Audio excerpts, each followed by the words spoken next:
Hello, fellow cycling fans, and welcome to my preview of Amstel Gold Race 2025. First race in the triple header in the Ardennes, starting in Maastricht, 256 kilometers to Berg aan Terblade. This is a truly demanding terrain, no less than 34 climbs. Yes, these are not the hardest and longest climbs, but over this whole course we have more than 3000 meters of elevation gain, so that is almost a proper mountain stage in a grand tour. So in this video we will talk about race profile, we'll check the weather, and then I will dedicate most of the video to the potential team tactics, and in the end, as always, we're going to look at bookmakers odds, and I'm going to pick my winner of this race. So of course I will not talk about every climb in detail. We have some bigger loops and smaller loops, but what is important is that at around 173rd kilometer is the first time when we pass through the Valkenburg, that is the finishing line. Then we do a big loop around Valkenburg. I will talk about later why I think that this bigger loop will be the crucial part of the race, and then we have a final loop of around 17 kilometers where we have the final passage of Cauberg, that is the third passage of that climb before the finishing line in Perken Telbreit, some 2 kilometers on like a plateau from the crest of Cauberg. What about the weather on Sunday? Well, it's going to be perfect cycling weather in the Netherlands, 20 degrees throughout the day, sunny, a bit of clouds, so that is also good. No rain, no chance for rain. The wind, however, will pick up by the time the race finishes, some 6 meters per second, that is around 20 kilometers per hour, but still I don't expect wind to play a major part in this race. So what are the possible tactics? Well, we have a firm favorite, that is Tadej Pogačar and his team UAE Team Emirates.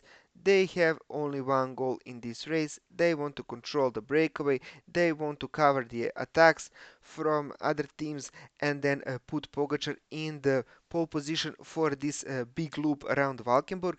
And that is where I expect Pogačar to strike. We have these 4 or 5 crucial climbs. First, Hulperberg, 1 kilometer at 4.8%, but then we have Kruisberg, just 500 meters at 9.2%, and then Eyserbosweg, 600 meters at 9.8%. These two climbs are like 3 kilometers from one another, and this is where I expect Pogačar to strike. 40 kilometers from the finish exactly, so there is a 1 hour effort from him, and if he can escape from the group of favorites, then I think they will never see him again. Then we have Fromberg, 800 meters at around 4.5%, and Keutenberg, 1.2 kilometers at 5.8%. So this is a perfect terrain for him to get away this long plateau. Then Cauberg, first, second passage of the finishing line, and then this final loop where I think that Pogačar can win it solo. His main opponent, of course, is Remco Evenepoel. He won today in the Brabantse Pijl, beating Wout van Aert in a sprint. So probably he will be the main guy to look at, and probably the only one who is not going to try and drop Pogačar before Pogačar attacks. Remco for sure is going to bring the battle at 1-1 with Pogačar. But other teams like, let's say, EF Education First, they need to try and anticipate moves in the early parts of the race with Paulus, with Bodan, with Healy. They need to be on the attack. Visma Lisabak with Benoot, Ben Talet, Attila Walter, Wout van Aert, all need to try and break UAE Team Emirates. Yes, they bring a really strong team UAE. As we can see here, they have Valens, Gross-Schartner, McNulty, Narvaez, Novak, and Sivakov. All those guys are just domestics for Pogačar. They need to control and cover attacks, but some teams will try to break them. Another team to look at, of course, is Little Trek. They are really strong with Skuinch, Van Hills, with Molema, Simons, Skelmose, and Skuinch, of course, Thibaut Nice, so they have 4 or 5 options. Then Bora, Red Bull, Hans Grohe with Finfisher Black and Van Hills, Astana with someone like Scaroni. Then we also have Pidcock, Alaphilippe, Hirschi. So these guys, they need to move before Pogačar does. They need to try and break UAE team Emirates, hope to build a significant advantage, and then somehow beat Pogačar.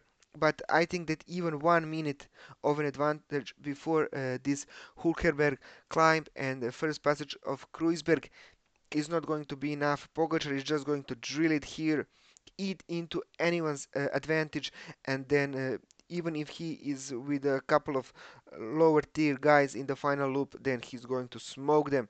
He has to be the firm favorite to win this race, and yes, the bookmakers agree with me. It's really, really hard to look past him.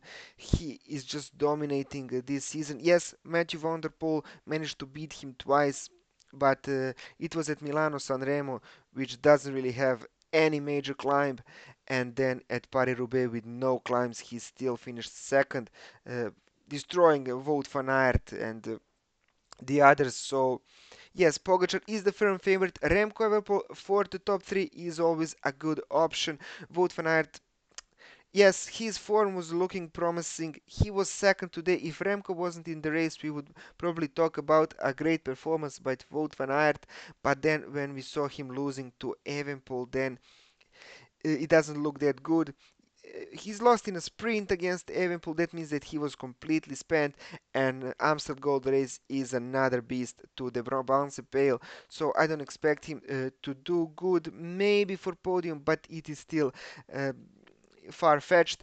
Ben Healy, he is great. He have a lot of options to play, so I think that one of their guys will probably make it into the top 5. I don't know if they will be in the top 3. Michael Matthews, I think Amstel Gold Race is just a little bit too hard for him.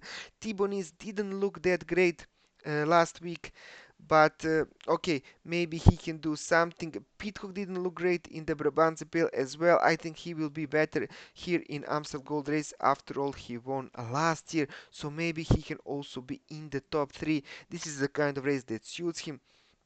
Axel Skelmose, Alex Aramburu, Tish Benot, I don't really see any of them winning. Nelson Powers maybe for the top 3 if he sticks into a good breakaway attack. But all in all, Pogačar the firm favorite, Remco Evenepoel probably second, and then it will be a fierce battle for third, where I favor Tom Pidcock. Thank you for watching this video. Like it if you enjoy and think my comments about racing are good. Don't forget to subscribe. La Flèche Wallonne and of course Liège Bastogne Liège previews coming in the following week. Have a great day. I hope to see you soon. Bye.